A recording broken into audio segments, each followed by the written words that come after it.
আমি ওনার হাতে কার্ডটা দিয়ে এসেছি, আমি নিজে গেছিলাম।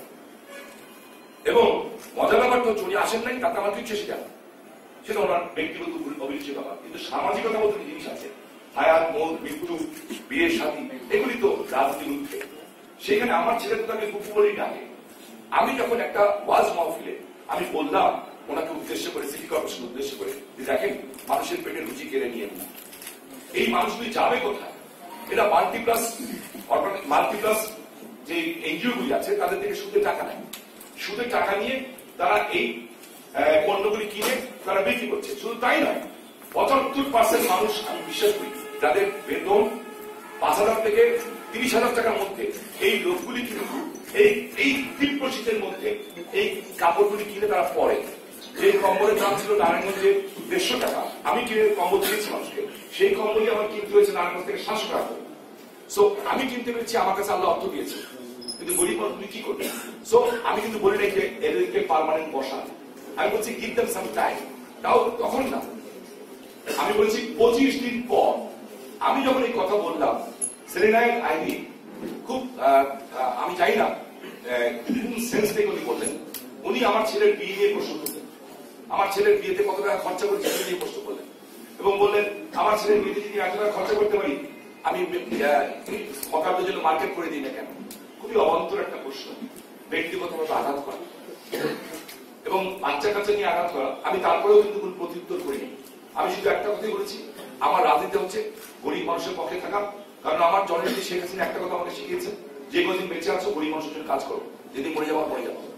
যে জননেত্রী শেখ হাসিনা আজকে পৃথিবীতে বিশ্ব মানবতার মা হিসেবে আখ্যায়িত হয়েছে।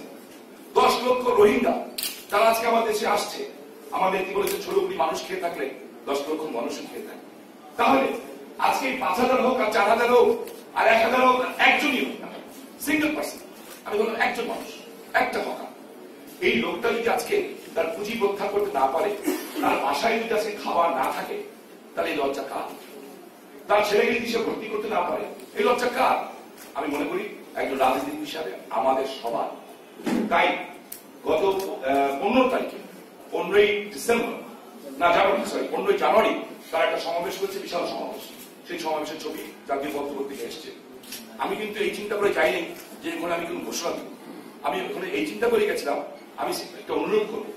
কিন্তু যখন আমি গেলাম, সেটা বেশ কিছু পত্রিকায়, জাতীয় পত্রিকার ছবি এসছে, নারায়ণগঞ্জ পত্রিকার ছবি এসছে, এবং সাংবাদিকরা নারায়ণগঞ্জে যারা আছেন তারা দেখেছেন। অনেকের চোখে, আমি সাংবাদিকের চোখে অশ্রু দেখেছি। সেটি যেভাবে আমার পিতার সমান বয়স লোকেরা আমার পা ধরে, যেভাবে আমার পা ধরে কাঁদছিলেন, যেভাবে মহিলারা আমার পা ধরে কাঁদছিলেন যে আমাদের বাঁচা, আমাদের বাসায় খাওয়া নাই, আমার তখন একটা জিনিস স্ট্রাইক করেছে মাথায়, যে এই লোকগুলি যদি কোনো বিকল্প পথ থাকতো, এই 25 দিন তারা রাস্তায় থাকতো না, তাহলে তারা নিশ্চয়ই অন্য কোনো জায়গায় যেত। তারা একটাই অ্যাপিল করেছে, আমাদের পুঁজিটা অন্তত কাঁদতে দেখ ফেরো, কারণ আমার তো সুদ পারতেছে কে। তখন আমি অনুরোধ করেছি যে 24 ঘন্টা সময় দিয়েছি, এর মধ্যে একটা ব্যবস্থা করেন, ডু সামথিং। আর যদি না করেন, আমি গরিব মানুষের পক্ষে থাকবো এবং হকার বসবে। কারণ আমার রাজনীতি আমি গরিব মানুষের জন্য করি। এতে যদি আমাকে রাজনীতি করতে দেওয়া না হয় আমি করবো না, বাট আমি গরিব মানুষের বিপক্ষে যাবো না, এটা আমার ক্লিয়ার কনসেপ্ট। তারপরে কি হলো, গতকাল আমি শুনলাম প্রশাসন থেকে বলা হলো যে উনি একটা কিছু লোক নিয়ে আসবেন, প্রেস কনফারেন্স করেন। আমি হকারদেরকে বুঝালাম উনি যা করে তোমরা মেনে দেবে। উনি আসলেন, একটা মেয়েও, আমরা না 2 দিন আগে এই হকারদের কাছে হাত ধরে পড়ছিলাম, 2 দিন আগে এই হকারদের পায়ে ধরলাম, বাপ ডাকলাম, মা ডাকলাম, ভাই ডাকলাম, গরিব মানুষের কাছে। ভোটের আগে মা ডাকবো, বাপ ডাকবো, ভাই ডাকবো, আর ভোটের পরে লাথি মারবো পেটে, ওই রাজনীতি অন্য কেউ করতে আমি সমর্থন করবো না, এক ক্লাস পর্যন্ত আমি করবো, এবং আমি করবোই না, আমার মৃত্যুর আগ পর্যন্ত করবো। এটা আমি রাজনীতি করি না করি সেটা আমার বিশেষ জানি, বাট আমি রাজনীতি করলে যেটা সত্য সেটাই বলার চেষ্টা করি। আমি জানি হকারের পক্ষে আমি বলছি না, আমি তার অন্তর্পক্ষে থেকে বাঁচার ব্যবস্থা তো করে দিবেন। সেইখানে উনি লোকজন নিয়ে আসলেন, পত্রিকায় দেখলাম উনি বললেন প্রধানমন্ত্রী যে অনুশাসন দিয়েছেন সেটা হকারদের বোঝানোর জন্য উনি আসছেন। Very good. 25 দিন কি করবেন? আচ্ছা 25 দিন উনি ব্যস্ত ছিলেন, 25 দিন আনেন নেই। তাহলে আমার প্রশ্ন হচ্ছে, প্রথম প্রশ্ন হচ্ছে, হকারদের অনুশাসন দিতে আসার সাথে তার সবচেয়ে কাছের লোক, তার প্রিয় বন্ধু, এই যে এই ছবিটা, সুফিয়ান তার কোমর থেকে পিস্তল বের করে, তার পিস্তল সহ কিভাবে এই ছবি আসে? সুফিয়ানের কোমরে পিস্তল, পিস্তল নিয়ে কেন আসবে? এই ছবি কেন দেখা গেল সুফিয়ানের কোমরে পিস্তল। বিএনপি বিশাল ক্যাডার, বিএনপির ক্যাডার এইখানে হচ্ছে, তার নাম হলো সুমন। এই দেখেন হাতে অস্ত্র নিয়ে গুলি করছে সুমন। কে এই সুমন? বিএনপির ক্যাডার। এই বিএনপির ক্যাডার সুমন হাতে অস্ত্র নিয়ে গুলি করছে। আমি কিন্তু এই ছবি জোগাড় করিনি, এই ছবি করেছেন সাংবাদিক ভাইরে, জোগাড় করেছেন সাংবাদিক ভাইরে পেয়েছেন। আমি সেখান থেকেই যারা যারা প্রতিনিধিত সাংবাদিক, যারা সৎ নিউজটা দিতে চান, তাদের কাছে আমি কৃতজ্ঞ এই সমস্ত সন্ত্রাসীদের মুখ ওনারা উন্মোচন করেছে। ঠিক আছে, এখন আমি দেখলাম কেউ কেউ এই হকার ভার্সেস আইবির ঝামেলাটাকে শামীম ভার্সেস আইবি বানানোর জন্য আপ্রাণ চেষ্টা করছেন। ওনারা আসলেন, আমি অবাক হলাম, প্রেস ক্লাবের সভাপতি সহ আসলেন, প্রেস ক্লাবের সভাপতি এবং ওনাদের আরো কিছু লোকজন মিলে প্রথমে পাঁচ সমিতির সামনে হকারদের মারলেন, উঠায় দিলেন। ওকে, ওনাদের শক্তি আছে, ওনারা উঠাচ্ছেন, ওইটা আমার দেখার বিষয়। আমার বিষয় হচ্ছে আপনারা বসেন, যদি মারবেন মার খাবেন, ওরা মার খেয়েছে। দ্বিতীয় দফা যখন নুর মসজিদের সামনে এসছে, ওখানেও মারধর করেছে। তার ছবি আমার কাছে আছে, যে হকারদের জিনিসপত্র গুছিয়ে পুড়িয়ে দেওয়া হচ্ছে আগুন দিয়ে। ওকে, গরিব মানুষ তো, গরিব মানুষ আমার মানুষটা কি? গরিব মানুষের আবার কোনো ইয়ে আছে কি? মার খাবেই তো, ও তো পশুর চেয়েও খারাপ মেরেছেন। আমরা বলে রাজনীতি করি, গরিব মানুষের মধ্যে হাত দিই, এত খারাপ দেখিয়ার মতো রাজনীতি হয়ে গেল, যে গণতন্ত্রের জন্য কথা বলবো, আবার গণতান্ত্রিক আন্দোলনের জন্য মানুষ পুড়িয়ে নিয়ে ফেলবো, এই রাজনীতি আমরা করি না। সেখানে আমি অবাক হয়ে দেখলাম তার সাথে কারা ছিলেন। তার সাথে ছিলেন যুবদলের আহ্বায়ক খোরশেদ, যার নামে একাধিক সন্ত্রাসী মামলা। তার সাথে কে ছিলেন? এই সুমনরা। তার সাথে কারা ছিলেন? বিভা, যার হাজবেন্ড হাসান এবং যার বড় ভাই মজিদ, দুইটা মার্ডার কেসের, জোড়া মার্ডার কেসে আসামি। তারা ঘুরে বেড়াচ্ছে, তাদের ছবি আছে আমাদের কাছে, ঘুরে বেড়াচ্ছে, তাদের ধরা হচ্ছে না। কেন? কার নির্দেশে ধরা হচ্ছে না? কথায় কথায় বলা হয় প্রশাসনকে প্রত্যাহার করুন। এই নাটক আমরা বুঝি, এই নাটক আমরা বুঝি। তো আজকে বিএনপি ক্যাডার ধারা প্রচুর ভাবে হয়ে সেখানে আসলেন। আমার কাছে এখানে ট্রেন ডাইরেক্টর রেখেছি,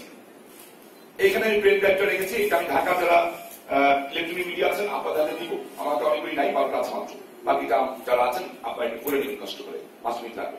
সেখানে একটা এখন সাজানো হলো নিয়াজুল ভার্সেস নিয়াজুল শামীম ওসমানের কর্মী। নিয়াজুল আমাদের কর্মী ছিলেন। নিয়াজুল একটা প্রতিষ্ঠিত ব্যবসায়ী, একটা মার্কেটের মালিক। ওকে ফাইন, মার্কেটের মালিক হলে যে সন্ত্রাসী হবে না এমন কোনো কারণ নেই, আমি এগ্রিড। কেন নিয়াজুলের উপরে হামলা হলো? নিয়াজুলকে প্রথমে 10 মিনিট ধরে মারা হয়েছে, আমার কাছে এই ফুটেজ আছে। 10 মিনিট যখন তাকে মারা হচ্ছে, 3 দফা মারা হয়েছে, সে অস্ত্র বের করে নাই। চতুর্থ দফায় তার লাইসেন্স করা অস্ত্র সে বের করেছে। লাইসেন্স করা অস্ত্র তো দেওয়াই হচ্ছে যে তাকে আত্মরক্ষা করার জন্য। কে নিয়াজুল? কেন তার উপরে এত ক্ষোভ? কারা তাকে মারলো? কিসের জন্য মারলো? মারেনি বা কেন? এই প্রশ্ন উত্তর হচ্ছে এটাই। এই নিয়াজুল হচ্ছেন আমাদের আওয়ামী লীগের এক সময় নেতা নজরুল ইসলাম সুইটের আপন ছোট ভাই। নজরুল ইসলাম সুইটাকে, নজরুল ইসলাম সুইট একটা সাহসী নেতা ছিলেন নারায়ণগঞ্জে। এই সাহসী নেতা তখন বিএনপির অত্যাচারের কারণে খালেদা জিয়া ক্ষমতা থাকা অবস্থায় তার সামনে কালো পতাকা তুলে ধরেছে। কালো পতাকা তুলে ধরার সময় তাকে গ্রেফতার করা হয়েছিল, গ্রেফতার করে জেলখানায় নিয়ে যাওয়া হয়েছিল। মামলা ছিল প্রচলিত মামলা থাকা অবস্থায় জেল গেট থেকে কাউকে বের করা যায় না, রিমান্ড ছাড়া। মামলা থাকা অবস্থায় এই খোরশেদ গম, এই বিএনপি গম, এই তৈমুর গম, তারা তাদের প্রভাবে এই নজরুল ইসলাম সুইট নিয়াজুলের আপন বড় ভাইকে জেলখানা থেকে বের করেছে। বের করে তখন র্যাব দিয়ে ধরে নিয়ে তাকে রাস্তার মধ্যে গুলি করে বের ফেলেছে। এই হল তার পরিচয়। তার বড় ভাইকে হত্যা করার পর যখন তারা বিচার পায় নাই, তাদের পরিবারের আর কেউ রাজনীতি নাই। তার ছেলেমেয়েরা প্রতিষ্ঠিত, তার ছেলেমেয়েরা ঢাকা ইউনিভার্সিটিতে পড়তেছে, একজন বয়স্ক মানুষ। তাকে আমি দেখেছি প্রথমে যখন তাকে মারা হচ্ছে, যুবলীগের আগে এখন জেলা ভাইসের কাদির তাকে বাঁচানোর চেষ্টা করেছে, আর বাঁচানোর চেষ্টা করছে। 1 দফা, 2 দফা, 3 দফার সময় সে তার অস্ত্র বের করেছে। এখন বলা হচ্ছে উনি নাকি অস্ত্র নিয়ে আইবিকে মারতে গেছিলেন। ফাইন, আমি নিয়াজুল সাবজেক্টে আসতে চাই না, এটা আমি ডিফেন্ডও করতে চাই না, বাট ফুটেজ বলে দিলে ঘটনা কি। ওনারা বলছেন পুলিশ প্রশাসন নাকি কি শামীম ওসমানের কথা চলছে। পুলিশ প্রশাসন যদি শামীম ওসমানের কথাই চলে, তাহলে আজকে আমার একজন জনপ্রতিনিধি হিসাবে আমার কথা বলতে লজ্জা হয় যে আইনের শাসন আমরা বলি। তা আইনের শাসন যদি হয়ে থাকে, একজন লোককে 3 দফা এই সমস্ত ফুটেজ নারায়ণগঞ্জের প্রশাসনের কাছে আছে, আমি জানি। যদি থেকেই থাকে তাহলে কেন ওই লোক গতকাল সে প্রচন্ড খারাপ অবস্থা আছে, তাকে 200 লোক মিলে পিটিয়েছে। 200 লোক মিলে একটা 50 লোক, তার 52-53 বছর বয়স, তাকে পিটিয়ে মাটিতে রক্তাক্ত অবস্থা রেখে দিয়েছে। কোনো অবস্থায় তাকে তুলে নিয়ে আসা হয়েছে, তার পরিবার সন্তান। তখন যারা তাকে ভালোবাসে, তার বাড়ি চাষারা এলাকায়, স্বাভাবিকভাবে তার ভাই বন্ধু সবাই গড়িয়ে গেছে, স্বেচ্ছাসেবী নেতাকে গড়িয়ে গেছে, তার মামা হয়, তার মামাকে উদ্ধার করতে তার মা স্বেচ্ছাসেবী নেতার প্রেসিডেন্টের মাথা ফাটিয়ে দেওয়া হয়েছে। যখন স্বেচ্ছাসেবী নেতার মাথা ফাটিয়ে দেওয়া হয়েছে, স্বাভাবিকভাবেই তখন দলীয় নেতা কর্মীতে যাবেই। কারণ বিএনপির খোরশেদরা এখনো আইবির কাঁধে ভর করে আমাদের লোকদেরকে মারবে, এখনো এই আমলেও, এখনো মারবে, তখনো মারলো। এই প্রশ্নের জবাব আমরা যারা কর্মী নিয়ে রাজনীতি করি তাদেরকে জবাব দিতে হয়। এরপরে আমি ওখানে যাইনি, যাওয়ার কোনো মানসিকতা আমার ছিল না, আমার দরকারও নেই। এটা হকারদের ব্যাপার, গরিব মানুষের পক্ষ নিয়েছি, এটাই আমার স্যাটিসফ্যাকশন। এই সময় আমার পার্টির সাধারণ সম্পাদক আমাদের ওবায়দুল কাদের সাহেব আমাকে ফোন করেছে, তখন আমি এখানে বসা, আমাকে বলছে তুমি যাও। আমি যে কি বলবো, বলছে যেভাবে থামাও। আমি আমাকে বলছেন কেন? এতগুলি হকার গুলিবিদ্ধ হয়েছে, এই হকারকে আমি কি বলবো? বলছে তুমি কি বলবো আমি জানি না, স্বামী স্টপ ইট। উনি আমাকে নির্দেশ দিয়েছেন, ওনার নির্দেশ মোতাবেক আমি ওখানে দৌড়ে গেছি। যে অবস্থা আমি দেখেছি, যদি আমি না যেতাম, নারায়ণগঞ্জে অনেকের অস্তিত্ব সংকটে পড়ে যেত, গতকাল অনেকের অস্তিত্ব সংকটে পড়ে যেত। সেই অস্তিত্ব সংকট থেকে আমি প্রথমে গেছি, যেভাবে যে কৌশল একজন পলিটিশিয়ানকে মফ ঠেকাতে হয়, আমি সেভাবে ঠেকিয়ে আমি যাওয়ার পরে একটা ঢিল হয় নাই, একটা কিচ্ছু হয় নাই। আমি সমস্ত লোকগুলিকে নিয়ে ফেরত নিয়ে এসে তাদের কাছে মাপ চেয়েছি, হাতে ধরেছি, চিকিৎসার পয়সা দিয়েছি। আমার চোখের সামনে আমি 10 থেকে 12 জনকে চিকিৎসা পয়সা, যাদের সমস্ত শরীরে বুলেট ইঞ্জুরি ছিল এবং রবার বুলেট ছিল, পুলিশ গুলি করেছে বাধ্য হয়ে। সো আমার প্রশ্ন হচ্ছে এখানে, তাহলে এই নাটক সাধারণ কারণ কি? একটা সাংবাদিক ঢোকার সময় বললেন যে আচ্ছা মেয়র তো আসলেন মিছিল করতে করতে, চাদর পেলেন কোথায় বসা? তো ওয়াই হি আস্ক মি, চাদর নিয়ে তো কেউ মিছিলে আসে না, চাদর থেকে তলে বিছিয়ে বসলেন, প্রত্যেকে চাদর নিয়ে আসলেন, আগেই বোধহয় বিছিয়ে বসার একটা প্ল্যান ছিল। এই নাটক, এই নজঙ্গি আমাদের কাছে ভালো লাগে না। আমার কথা হচ্ছে আমরা এটা চাই, এটা বিশ্লেষণ করা হোক, এবং আমি এই ব্যাপার পরিষ্কার ভাবে ক্লিয়ার করতে চাই। এখানে আমার সাথে সিটি কর্পোরেশন কোনো লড়াই না, আমার সাথে কেউ সাথে কোনো লড়াই না। আমার সাথে লড়াই হলো মানবতার লড়াই। আমি মানুষের পক্ষের মানুষ, আমি গরিব মানুষের পক্ষের কথা বলেছি, এখনো বলছি, ভবিষ্যতে বলবো। এটা আমার পদ থাকুক, পদবি থাকুক, কিচ্ছু থাকুক। ওরা কি চায়, কি হতে, আমাদের দল তোকে খুশি করার চেষ্টা করেছে, নমিনেশন দিয়েছে, এর আগে দলের বিরুদ্ধে কথা বলেছে, তারপরে নমিনেশন দিয়েছে, আমরা সবাই মিলে খেলেছি, পাশ করেছি, ধন্যবাদ পাইনি, বাপ তুলে গালি দিয়েছে, তারপরে মেনে নিয়েছি, উপমন্ত্রী দেওয়া হয়েছে, যারা অনেকে এখন হোয়াট দে ওয়ান্ট। দলের কাছে আমার প্রশ্ন, কিন্তু চায়, যদি এটা চায় লোকে স্বামী ওসমান সহ যারা আছে দল ছেড়ে দিতে হবে, ছেড়ে দিন, দল সমাজ দিলাম, আমার কোনো আপত্তি নেই, খুব ভালো থাকুক নারায়ণগঞ্জে। যদি আমি চলে যাওয়ার পরে যদি গরিব মানুষ বেঁচে থাকে, আমার কোনো আপত্তি নেই। আমি সাংবাদিক ভাইদের বলতে চাই, আমি রাজনীতিটা করি এখন আল্লাহকে খুশি করার জন্য, কমপ্লিটলি আল্লাহকে খুশি করার জন্য। তাহলে এই সমস্ত শক্তিকে মোকাবেলা করার ক্ষমতা আমার আছে। নারায়ণগঞ্জের মানুষ আমাকে যদি কিছু করতে হয়, 200-400 মানুষ নিয়ে এসে করতে হবে না।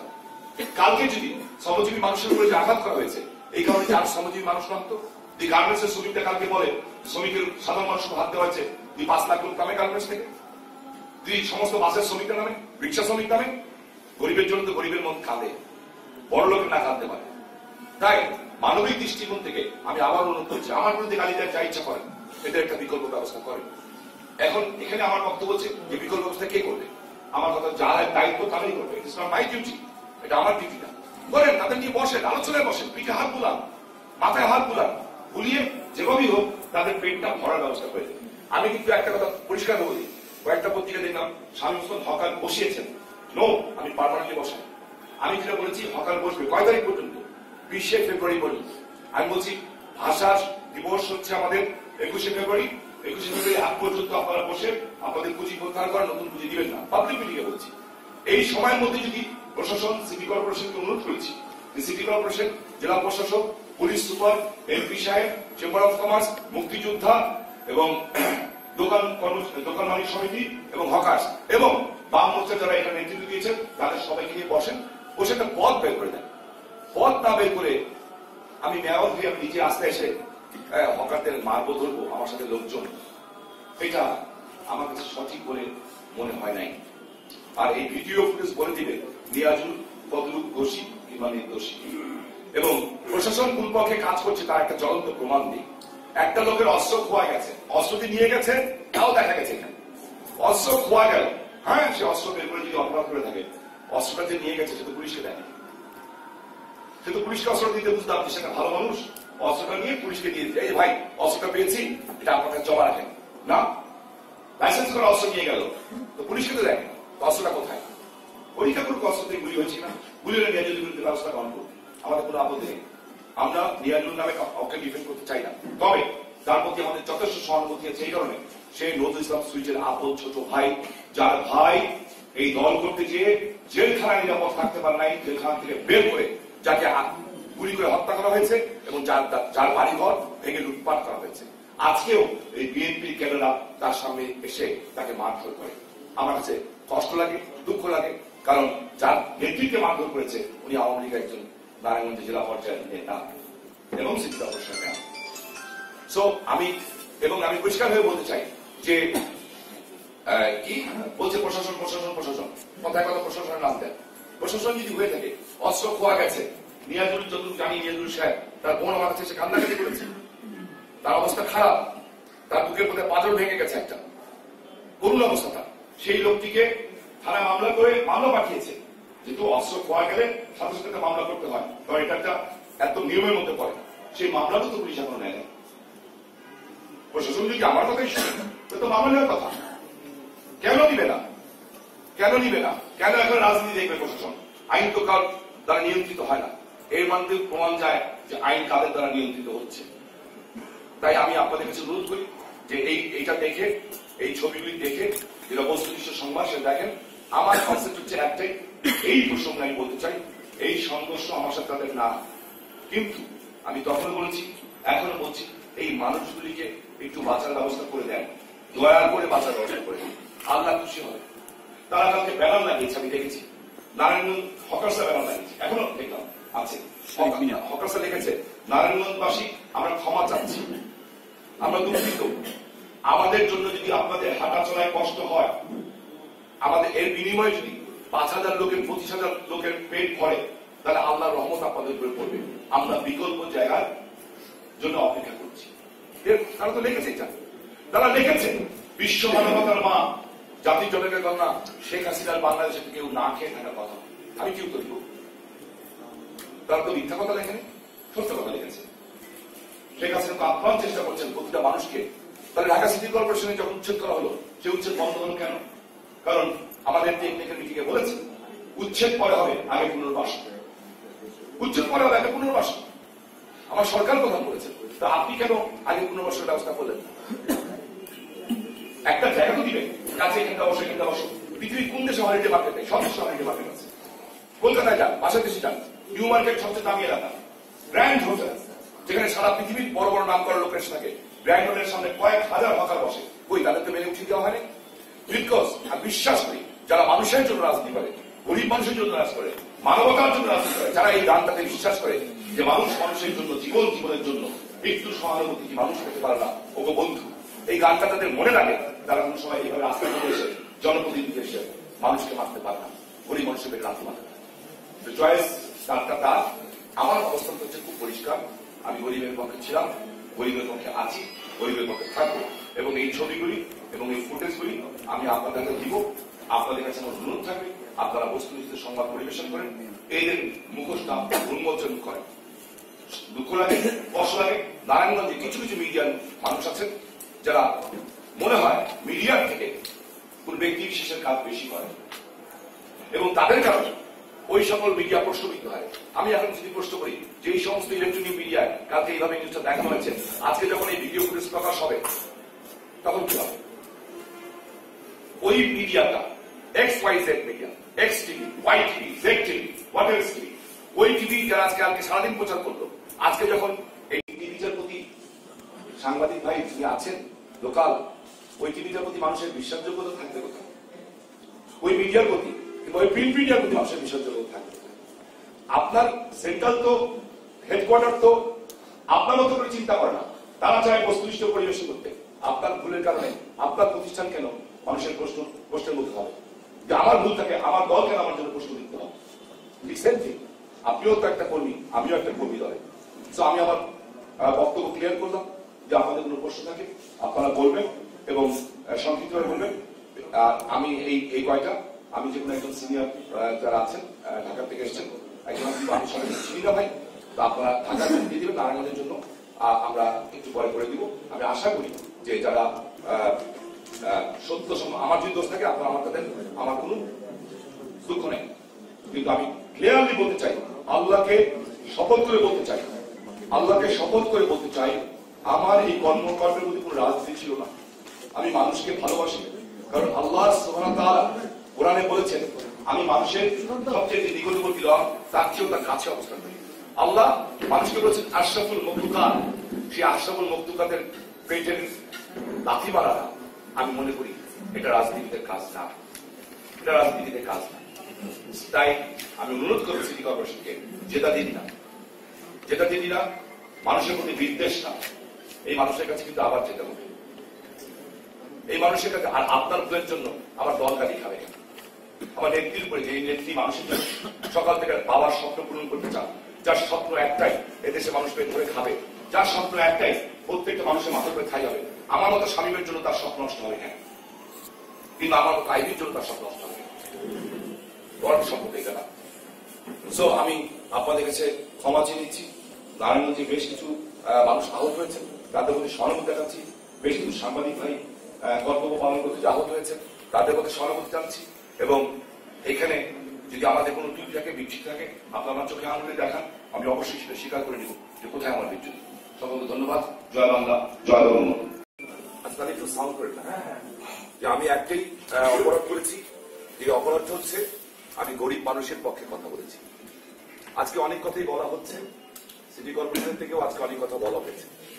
বিষয়টা হচ্ছে যে আমি প্রথমে ক্লিয়ার করতে চাই, এর আগেও আমি বহুবার ক্লিয়ার করেছি, আইন শৃঙ্খলার মিটিং যেখানে আমরা উপদেষ্টা সেখানেও ক্লিয়ার করেছি, আমি কখনো কোনো অবস্থাতেই ফুটপাতে দোকানদারি হোক এটার পক্ষে না, আমি চাই না।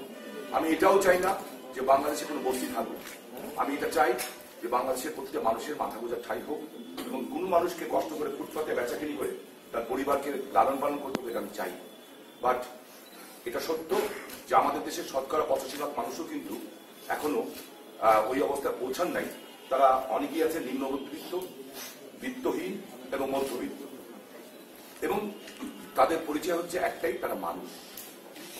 গত 25শে জানুয়ারি, যেদিন খ্রিস্টান সম্প্রদায়ের একটা বড় দিন, 25শে ডিসেম্বর খ্রিস্টান সম্প্রদায়ের একটা বড় দিন এবং খুব একটা পূর্ণ দিবস, একটা যে কোনো সম্প্রদায়ের এটা একটা হলিডে, যেটা সেই দিন, সেটা একটা তাদের সম্প্রদায়ের জন্য একটা বড় আনন্দের দিন। সেই দিন নারায়ণগঞ্জে হঠাৎ করে কোনো নোটিশ ছাড়া নারায়ণগঞ্জের গরিব মানুষ যারা আছেন, যারা অনেকের কাছে অবৈধ হলেও যারা নিজেদের সংসারকে লালন পালন করার জন্য, পরিবারের মুখে দুটো ভাত তুলে দেওয়ার জন্য, বাচ্চাদের লেখাপড়া করানোর জন্য যারা রাস্তায় দোকানদারি করে এবং কোনো অবৈধ কার্যকলাপ করেন না, অবৈধের মধ্যে এইটুকুই হচ্ছে তারা রাস্তা পায়ে দাঁড়ায় দোকানদারি করে, সেই কারণে তাদেরকে সেদিন বেধড়ক ভাবে পিটিয়ে, সিটি কর্পোরেশনের নেতৃত্বে বেধড়ক ভাবে তাদের পিটিয়ে তাদের মালামাল জব্দ করে তাদেরকে ওখান থেকে উচ্ছেদ করে দেওয়া হয়। আমি কোনো কথা বলি নাই, এবং তাদের মালামাল নিয়ে নারায়ণগঞ্জে বিভিন্ন পত্রিকায় এসছে, জাতীয় পত্রিকাও নিয়ে এসছে, তাদের মালামালগুলি নিয়ে সিটি কর্পোরেশনের সামনে গরম কাপড়গুলি সেগুলি পুড়িয়ে দেওয়া হয়েছে। অ্যাকচুয়ালি এই হকার যারা আছেন তারা কিন্তু বছরের 8 মাসের ইনকাম করে এই শীত সিজনে, কেন গরম কাপড়গুলি বিক্রি করে। সেখানে যখন পুড়িয়ে দেওয়া হয়েছে তারা আমার কাছে সে কান্নায় ভেঙে পড়েছে। আমি বলেছি আমি অপরাধ, আমার কিছু করার নাই, আপনার সিটি কর্পোরেশন মেয়রের কাছে যান। যেহেতু আমি এখানে কিছু বলতে পারি নাই, কারণ মেয়রের কর্মকাণ্ডের দায়িত্ব আমাদের উপরে পড়ে, কারণ উনি আমাদের দলীয় প্রার্থী ছিলেন এবং আমি প্রকাশ্যে এবং প্রচন্ডভাবে তার পক্ষে তখন কাজ করেছি। যেহেতু কাজ করেছি সেই কারণে আমি তার বিপক্ষে বলার মতো কোনো অবস্থান আমার আর নাই, আমি বলতে পারি না। বাট এই বিষয়টাকে আমি সমর্থন করি নাই এবং ভবিষ্যতেও সমর্থন করবো না, বিকজ আমি রাজনীতি করি মানুষের জন্য। এরপরে যখন আমি তাদের পাঠিয়েছি, তারা গেছেন, একবার না কয়েকবার গেছেন, তারা কোনো ফল পান নাই।